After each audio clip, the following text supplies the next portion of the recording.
Welcome to the Historical Motion Picture Organization, a podcast in which I interpret ancient historical events as if they were the basis for dramatized HBO-style productions.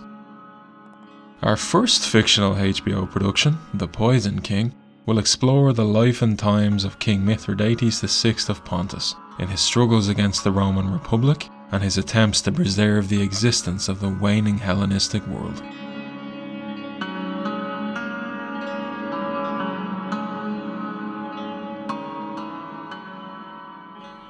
So in our previous episode, the petty squabbling and underhanded debauchery between Mithridates and the other Hellenistic rulers in Anatolia has kind of caught the attention of Rome, and political tension is starting to build. Let's move to episode 3 of our HBO series.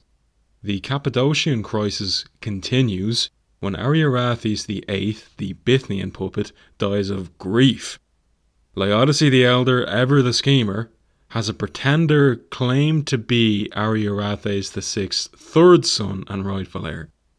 I mean, did he even have a third son? It's possible that he didn't.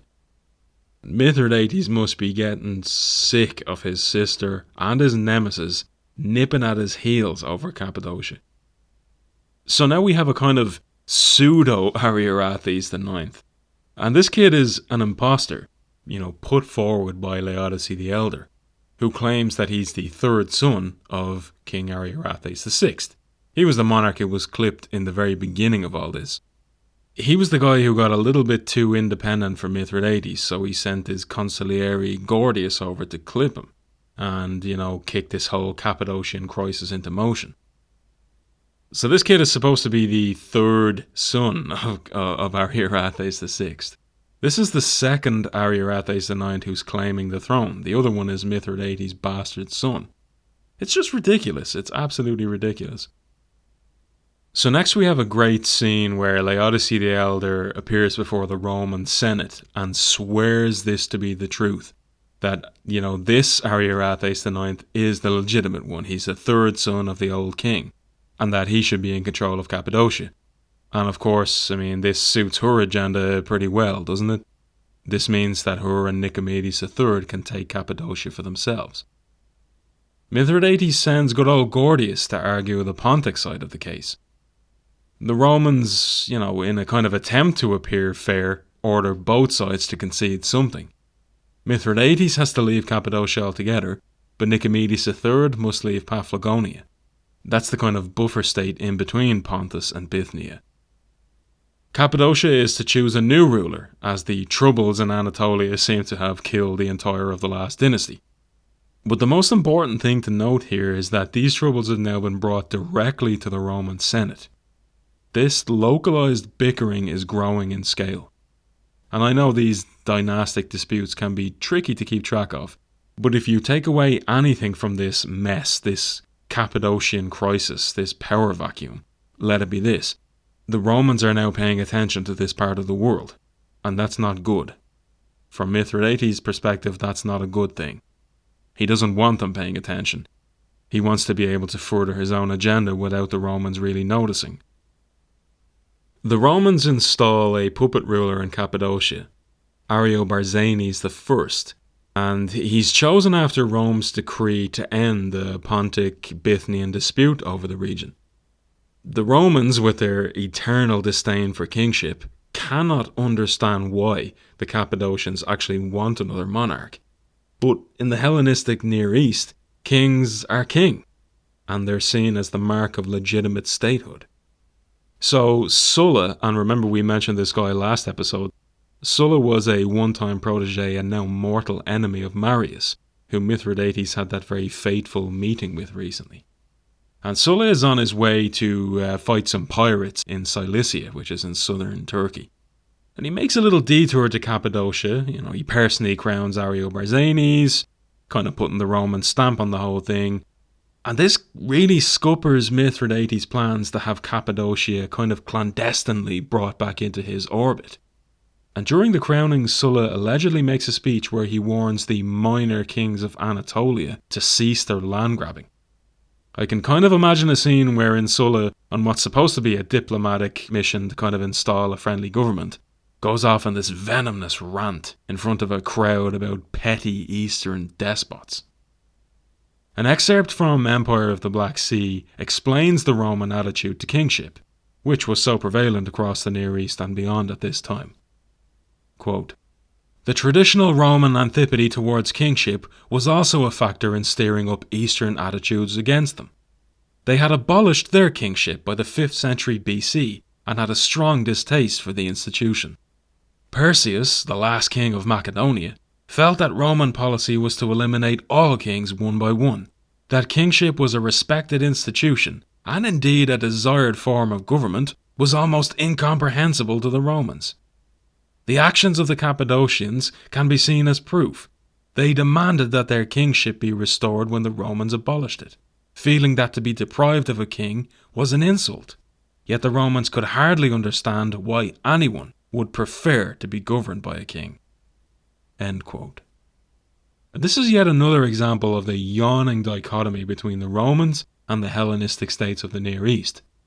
Mithridates, a born Greek king of Persian descent, will cower to no Roman, even one with such a lethal reputation as Sulla. But the storm clouds are starting to gather. Mithridates then forms an alliance which will last for the rest of his life. This alliance will be with Tigranes II of Armenia. He was the ruler of the Kingdom of Armenia for 40 years. He became a son-in-law and close ally of Mithridates in the Pontic kingdom's struggle against Rome. Raised in the Parthian court, amongst Persian traditions, he was allowed to take the Armenian throne with the understanding that this came with loyalty to Parthia. Tigranes had other ideas. And just a note on the Parthian Empire, which existed from 247 BC to 224 AD. It was an ancient Iranian state that arose through a rebellion against the Seleucid Empire. The Parthian Empire eventually encompassed a vast amount of territory in Western and Central Asia. Some of their earliest enemies included the Seleucids, the Kingdom of Armenia, and then eventually the Roman Republic, leading to centuries of fighting between the two over Mesopotamia. The Parthian Empire was a feudal monarchy, run by the Parthian elite, with Persian, Hellenistic, and some nomadic steppe cultural influences. The Parthians were feared and respected for their skills in archery and horse riding, though their style of ruling was less organised than the highly centralised Achaemenid Persian Empire from the previous centuries. So Mithridates forms an alliance with Tigranes by marrying his daughter Cleopatra to him. This helps secure his eastern border and strikes up a friendship with this powerful kingdom. So now Mithridates' eastern borders are far more secure, and he has a new ally with a very powerful army. He's free to look towards the west again. But the always volatile situation in Anatolia changes once again, when Mithridates' old rival Nicomedes III dies. He's succeeded by his son, who is crowned as Nicomedes IV.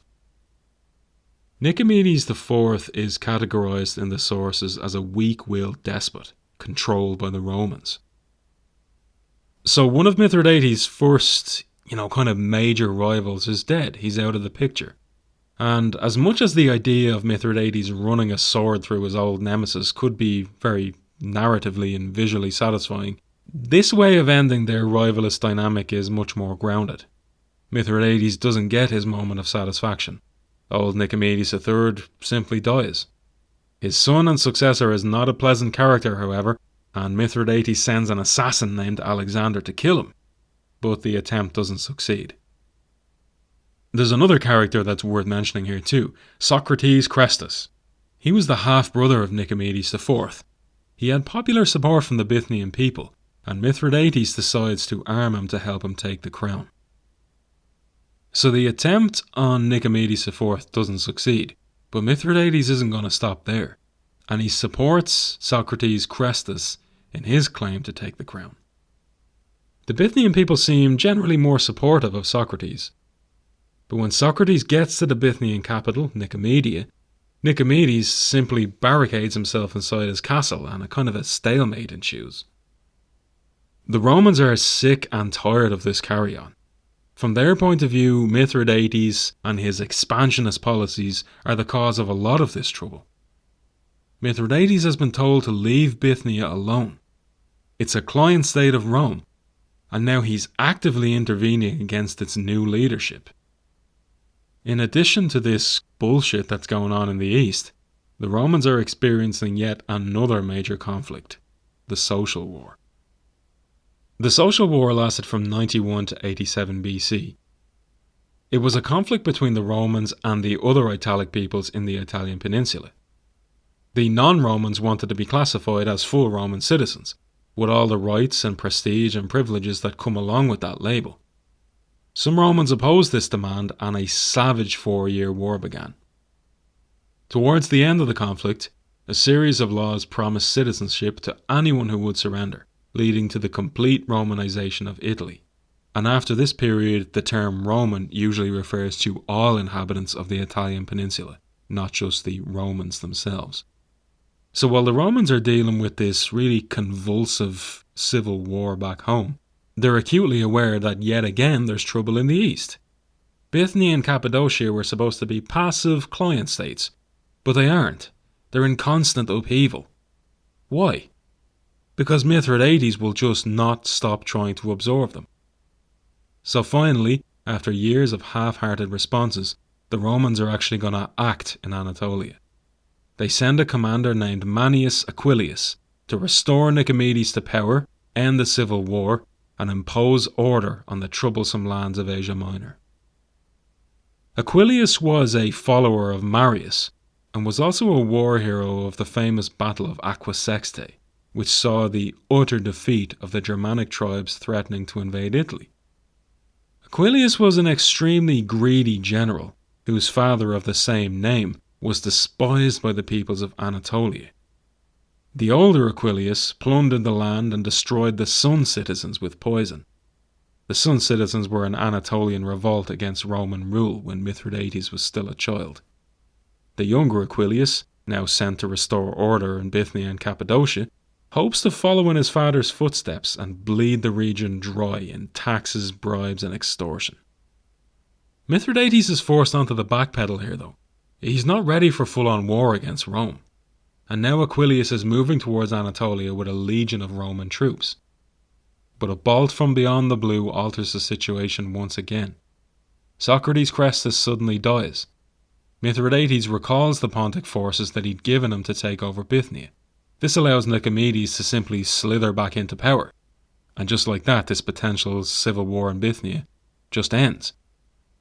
Aquilius arrives with his legion and his lieutenant, Cassius, just as the crisis has spluttered out. The Romans pay a visit to Nicomedes, and I just picture this as a great scene, a kind of effervescent threat in the air as Aquilius, kind of lectures the cowering Nicomedes. I came to Anatolia for riches. Well, now the pretext for acquiring those riches, the Pontic usurpation of the Bithynian throne, is gone. Nicomedes IV complains in vain that Mithridates plundered his land and that there aren't any riches left. Instead, pressured by the menacing, heavily armed Romans, Nicomedes agrees to begin attacking Pontus, cementing his place as a wretched creature of the Roman Republic. The Bithynian raids into the west of Pontus, although successful in collecting some loot and a few riches to satisfy Aquilius, are otherwise met with eerie silence from Pontus. There are no Pontic armies, no citizens, just deserted villages and towns, clearly warned by Mithridates in advance. This is another scene that I get really excited about, because I just love the image that this conjures up in my head. Bithynian soldiers pillaging and robbing, but they're doing so in a kind of panicked, haunted state, as if they're expecting Mithridates himself to emerge from thin air at any moment. It actually makes me think of a scene from the 1986 Vietnam War movie Platoon, in which some American soldiers, they've just missed the Viet Cong by mere seconds. They find a pot of rice still cooking, the steam and the smoke still rising from it. They've just missed them. There's something really eerie about the image that this conjures up. The idea of ghosts, they're there 1 minute and gone the next. That's the kind of feeling I get when I imagine this scene. I can hear howling winds, grasses swaying gently in the breeze, but no Mithridates and no Pontic army. Nicomedes frets to Aquilius. Where is he? So in the midst of this mystery, an eloquent Greek orator named Pelopidas appears one day at the Bithynian camp. He says he wishes to plead Mithridates' case in a debate to be heard by the Romans, acting almost as a jury. Well aware of the recent trend of ambitious Roman commanders undermining the Roman Senate, Mithridates wants to show the world that he's tried diplomacy, but was then shunned by the bloodthirsty Romans anyway. What allegedly followed would make quite an entertaining scene. The Roman judges listen as both sides, representatives from both Pontus and Bithynia, argue their cases. Old agreements are drudged up, accusations are levelled, bitter comments traded back and forth. But this is a sham trial. The Romans will not side with Mithridates over their puppet Nicomedes IV. Pelopidas returns to Mithridates and gives him the Roman response. It apparently isn't much of a response, leading Mithridates to probably make some quite fateful decisions. Rome will not abandon Bithynia, nor will they allow Mithridates to attack it. The Roman wolf enroaches slowly into Anatolia, and Mithridates considers his options. If he backs down, it won't be long before the Romans devise some wafer-thin pretext and attack Pontus, egged on by their sycophant Nicomedes IV. Should Mithridates attack the Romans first? Should he attack Aquilius' legion that's in the region? This would risk an all-out war with the Republic, and Mithridates isn't sure that the Pontic kingdom is ready for that yet. But what if Aquilius' legion was provoked into attacking without official support from the Senate? Mithridates and Pelopidas, along with Dorylus and Gordius, drink wine and concoct their next move. The next morning, Pelopidas returns to Aquilius with an ingeniously constructed speech. And this scene will be a perfectly toned exercise in dialogue, tone, context, and subtext. Pelopidas delivers a speech that paints Mithridates as the victim, warns the Romans not to overstep their mission from the Senate, and then paints a picture of the struggle the Romans would have on their hands if they attacked Pontus. The entire Near East would apparently rise up against them. Mithridates claims he can call on Greeks, Colchians, Scythians, and a multitude of other Black Sea and Eastern tribes. His son-in-law is Tigranes of the mighty Kingdom of Armenia, and the Parthian Empire also consider Mithridates a friend too. Finally, as one last barbed insult, Pelopidas claims Mithridates will help Rome put down the rebellion in Italy.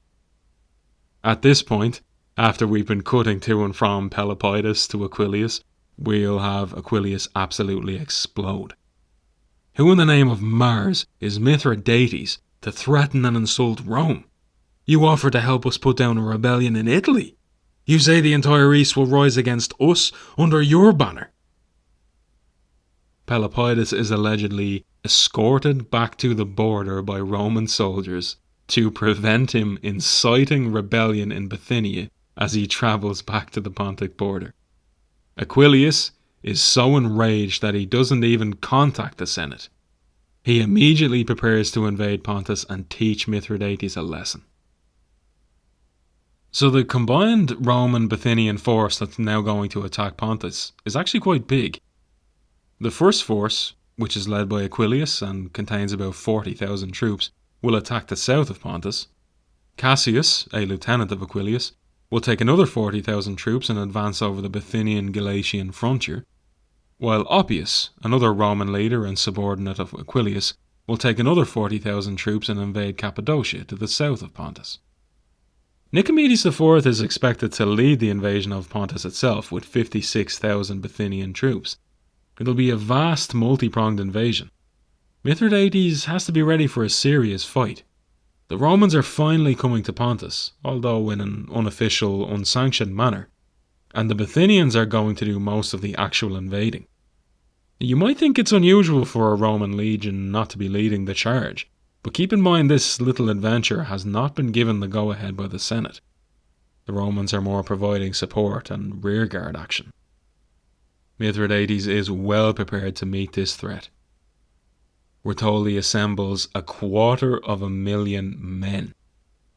Greek phalanx-style troops from the multiple Hellenistic kingdoms, Cappadocian cavalry, Scythian bowmen, Armenian archers riding on Parthian steeds. Now, 250,000 men sounds insane for 2,000 years ago. I mean, how did any polity or military feed, clothe, train, transport, and organise such an enormous number for battle? Those numbers could be very well exaggerated. Let's take this with a pinch of salt. Several close friends of Mithridates, including the brothers Archelaus and Neoptolemus, will command parts of the Pontic army. Mithridates gives his son, Arcathius, command of the prized Armenian cavalry, and he has a reputation for being a talented cavalry commander in the Pontic military. Archelaus is a nobleman of Greek Cappadocian descent. His brother, Neoptolemus, is another high-ranking officer in Mithridates' forces.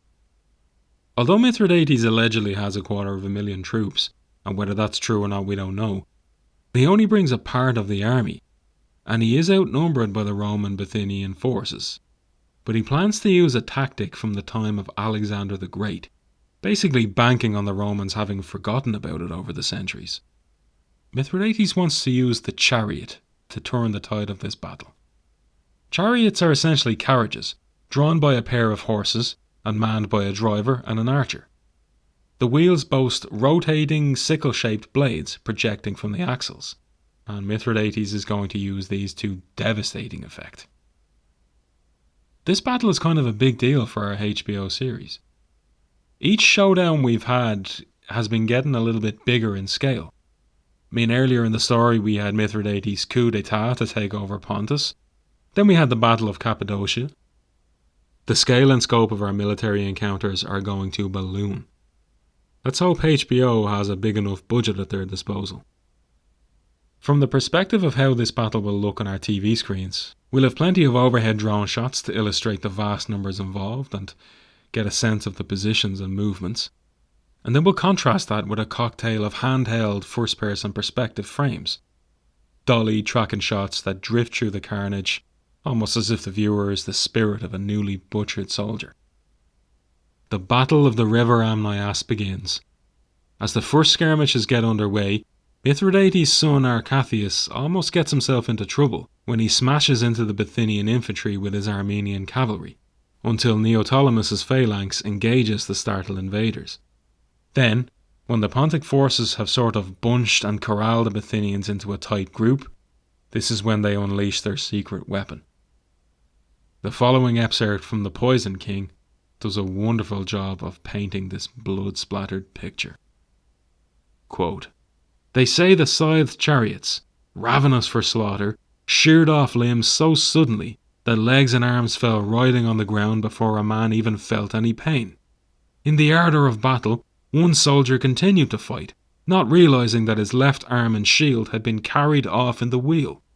Meanwhile, his companion attempted to rise on one leg, while his other lay twitching its toes in a pool of blood.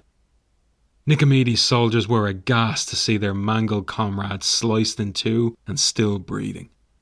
Overcome by the hideousness of the slaughter, the Bithynian ranks scattered in confusion." End quote. That's quite an image. All this posturing between Mithridates and Nicomedes, and now the ground is soaked in blood. The Bithynians fall apart. Half their forces are dead, while the survivors surrender that night and Mithridates' men loot their camp. Nicomedes scurries back to the Romans. Aquilius is horrified at the disaster. Nicomedes has lost a ton of men and money for absolutely nothing. But our action scenes aren't concluded just yet, because an advance party of Sarmatian cavalry detects Aquilius' camp under the cover of night. Nicomedes flees before the camp is overrun by Mithridates' forces. Now the Roman Bithynian team are in real trouble. Mithridates kills plenty more of their troops when he takes the camp, while their leadership is split up from running in two different directions. But most troubling of all here is that Aquilius has started a war without permission from Rome, lost the first battle, and now his forces are essentially rogue combatants trapped in a hostile land. Aquilius escapes the trap and heads in the direction of Pergamon, while Cassius bolts towards the island state of Rhodes. Pergamon was a Hellenistic city-state on the western coast of Anatolia. It was a long-time ally of Rome, although the relationship was a little bit one-sided. The Pergamenes were often used and abused by the Roman masters. Then there was Rhodes. Rhodes was a Hellenistic island state off the southwestern coast of Anatolia. They became a maritime and commercial power with ties to Ptolemaic Egypt. In earlier centuries, Rhodes had been a friend of the Roman Republic, but the Romans eventually directly took over the island in 164 BC. So with the Roman Bithynian forces scattered and their leadership running for their lives, Mithridates now moves to expand his realm across Anatolia. He installs governors or military leaders to rule certain territories, even referring to some as satraps, the old Persian term for governor. Positioning himself as the saviour of the East, Mithridates begins sweeping social reform. He cancels all debt owed to Roman creditors. He grants tax exemptions, and begins establishing a new political order that mixes the benign Persian monarchy with the democratic traditions of the Greeks. Mithridates remains concerned that plenty of wolves still hide among the sheep in his new lands, basing this paranoia on how Roman sympathizers had helped Aquilius, Nicomedes and Cassius escape his armies. Large swaths of Anatolia begin defecting to Mithridates at this point, and even the Italic rebels fighting the social war against the Romans make contact, begging him to join forces. Mithridates promises them he'll lead armies to Rome once Asia and Greece are his.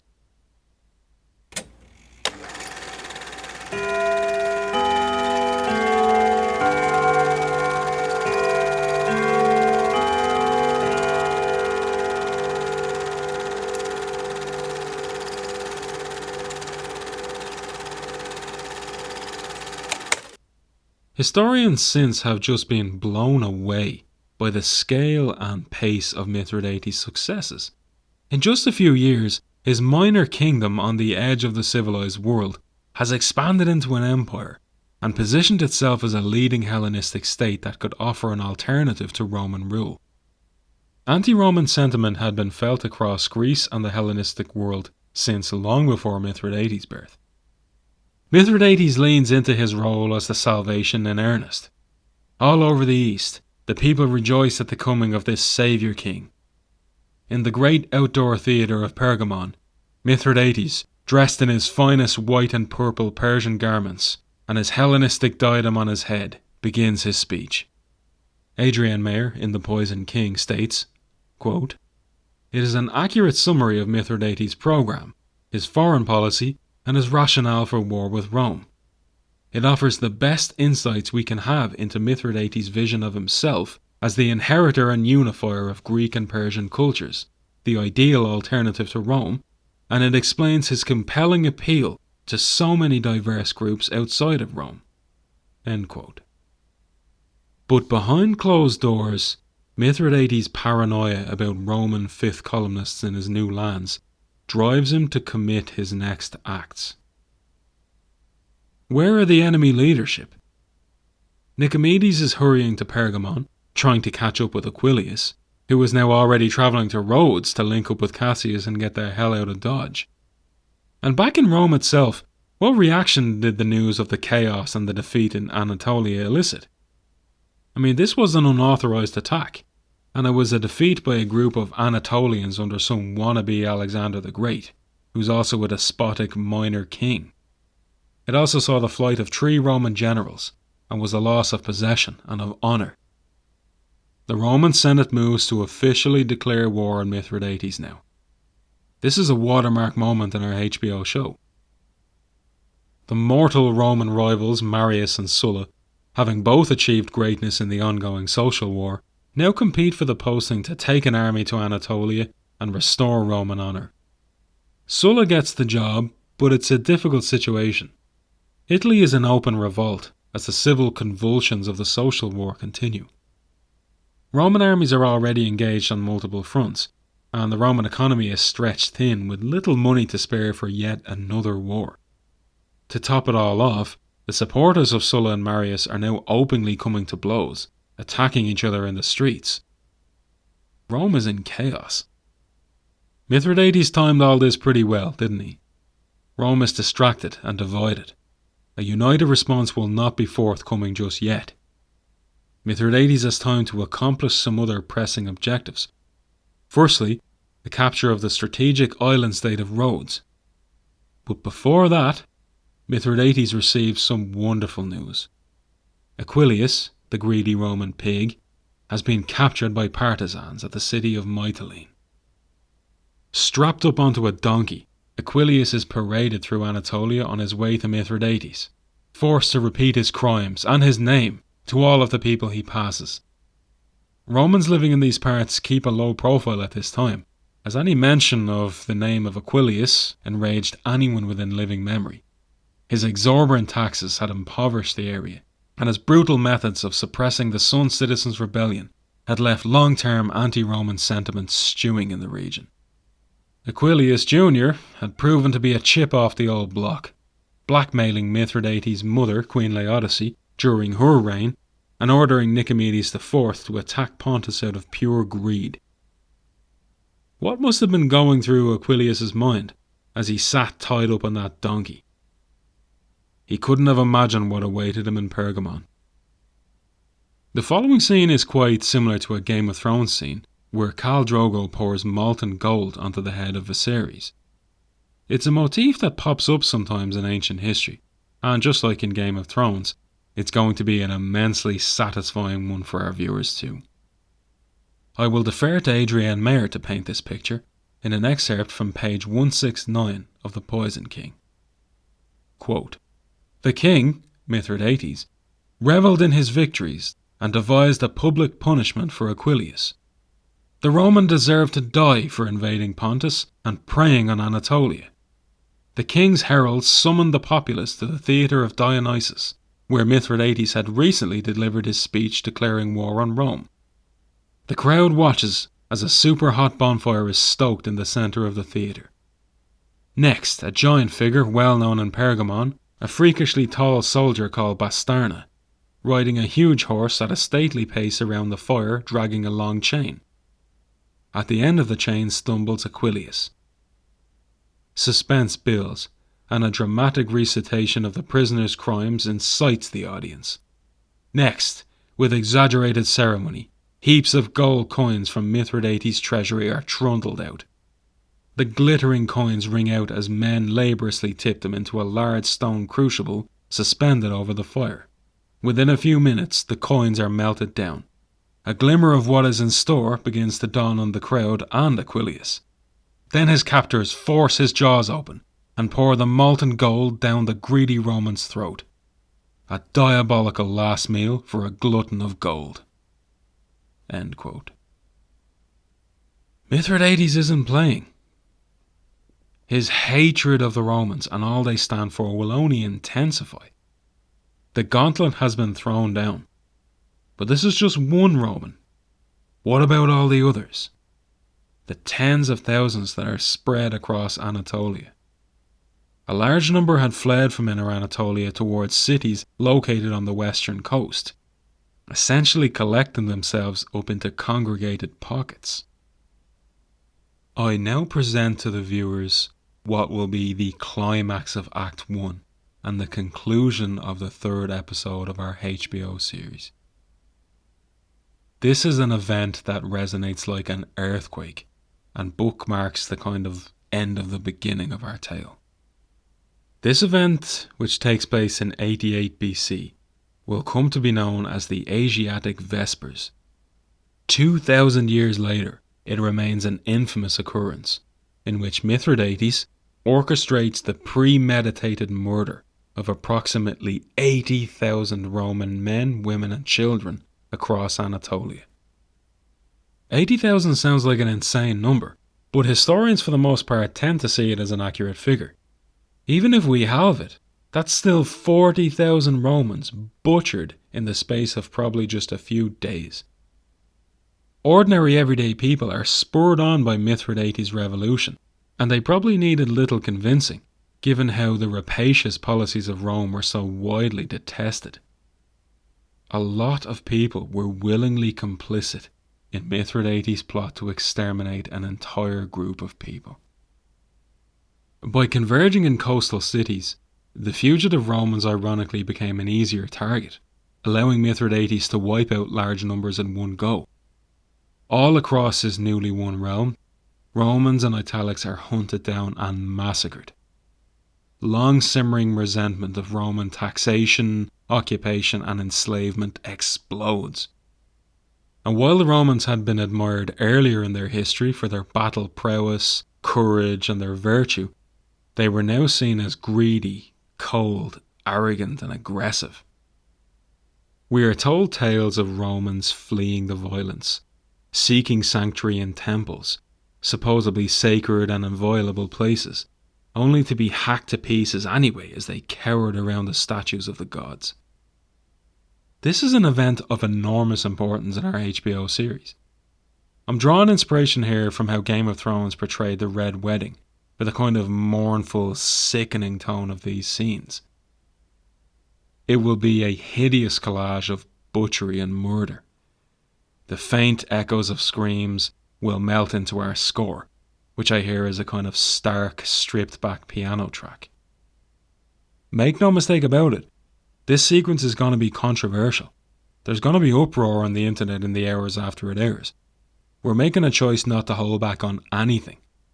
Romans are going to be beheaded, stabbed, thrown off buildings, burned alive. Some of them are going to be the innocent spouses and relatives of Roman traitors. And we're not cutting away either. The shock factor needs to be potent here. This is no holds barred, gloves off kind of stuff.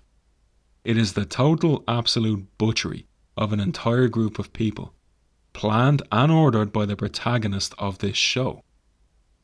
Now this will be a shock, not just for the sake of shocking our viewers, but to accurately express the sentiment that the classical world felt once word got out. Historians have since viewed the Asiatic Vespers as a huge mistake on Mithridates' part. As Dwayne W. Roller describes in Empire of the Black Sea, many other Hellenistic kingdoms and city-states, although they had no love for the Romans, were profoundly unnerved by the massacre. Quote, "It forever became a blot on Mithridates' reputation and seriously damaged his image as a just and forgiving conqueror. Over a dozen ancient sources mention the event, all in strong condemnation. Obviously many of these reports are Roman, and might be expected to react unfavourably, yet Greek sources are equally negative." Roller continues, "The reaction to the massacre was swift. Ephesus, the king's headquarters when the orders were given, promptly declared war on Pontus and adopted a revisionist history, stating that the Ephesians had never wanted him. Other cities reacted with varying degrees of horror." End quote. How did Mithridates even give this order? I mean, we have no idea. We can guess. I mean, Adrienne Mayer has some great ideas in The Poison King. Hidden messages, wax tablets, notes concealed in shoes, hair braids, sandals, under saddles, who knows? Either way, it was a remarkable feat to accomplish at a time when mass communication like we have today just didn't exist.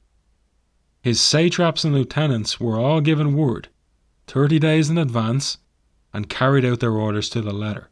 I mean, they're all complicit. Despite the horror that some felt, the acquiescence of the numerous Hellenistic city-states to the Asiatic Vespers bound them to Mithridates' cause through bloodshed.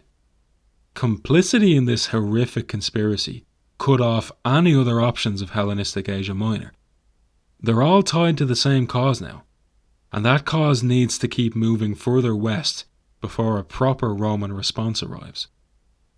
But what kind of response must Mithridates have expected? I mean, one was coming surely, but when? He probably counted on the upheaval being caused by the social war, along with the beefing between Marius and Sulla, to delay any proper official Roman response. And the losses incurred in Asia Minor would have dealt a huge financial blow to the Republic too. Mithridates has illuminated himself as a mortal threat to the Republic. Our modern sensibilities could label the Asiatic Vespers as terrorism, or even genocide or a crime against humanity. The ancient world, especially the Near East and the Mediterranean during classical antiquity, was a fundamentally violent place, however, and applying a modern lens to historical events can be contentious at the least. Adrian Mayer wonderfully sums up the heroic image that Mithridates conjured up after these events. His destiny now intertwined with Rome, along with the beginning of an almost mythological ascent towards becoming one of the Republic's greatest enemies. Quote, Mithridates' dual image as a tragic hero confronting the juggernaut of empire and as an icon of cruelty consisted throughout the Middle Ages into modern times. Even though Mithridates' Greco-Persian heritage and appeal combined Western and Eastern traditions, his lifelong conflict with Rome seemed to epitomize for many a collision of East and West.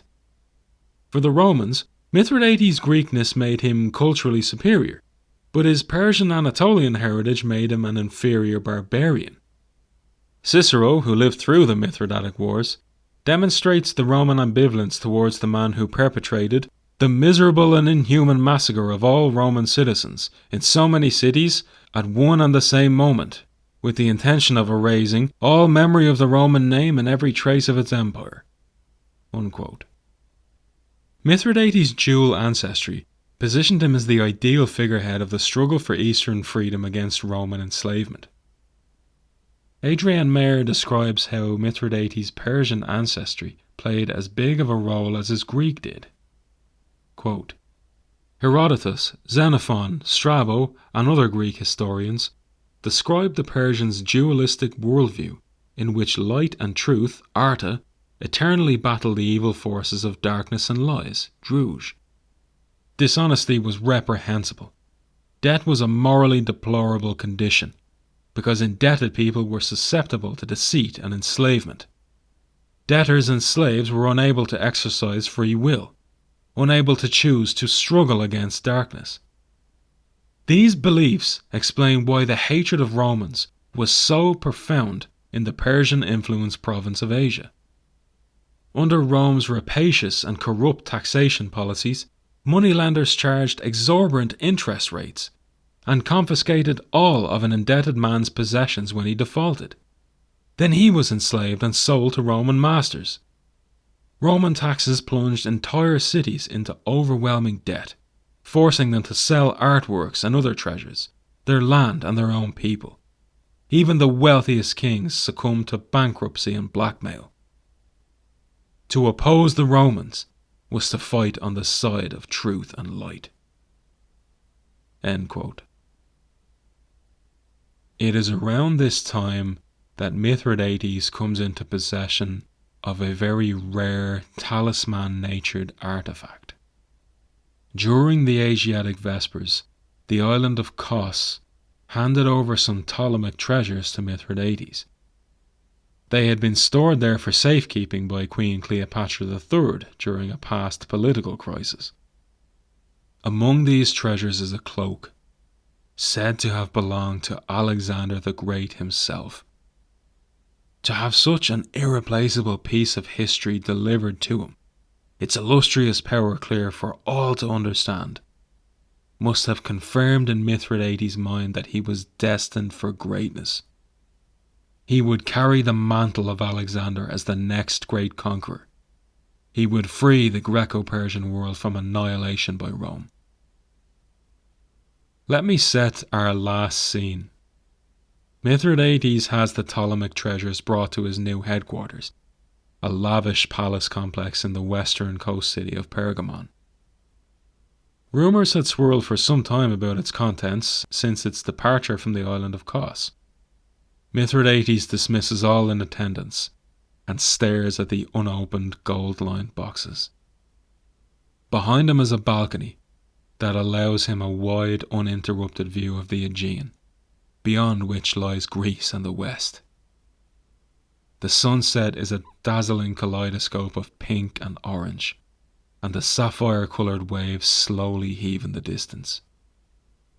As the beams of the dying sun illuminate Mithridates in a golden hue, he opens the chest and slowly lifts a pale, purple-tinted cloak from within.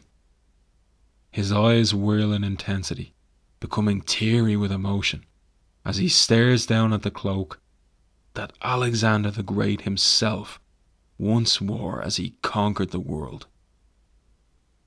As we quietly track backward from Mithridates, his figure is cast almost entirely in shadow, with only the edges of his frame illuminated in golden orange. He lifts the cloak close to his face, the rays of sun shining through and casting a spectral purple haze across the room. Cut to credits. This brings us to the conclusion of episode 4 of this podcast series on the life of Mithridates. Our protagonist has committed the ultimate act of dedication to this cause. There's no turning back now. How will Rome respond? Will there be full-scale war? Tune in for episode 5 of this podcast series and find out. Thank you for your time, thank you for listening, and take care.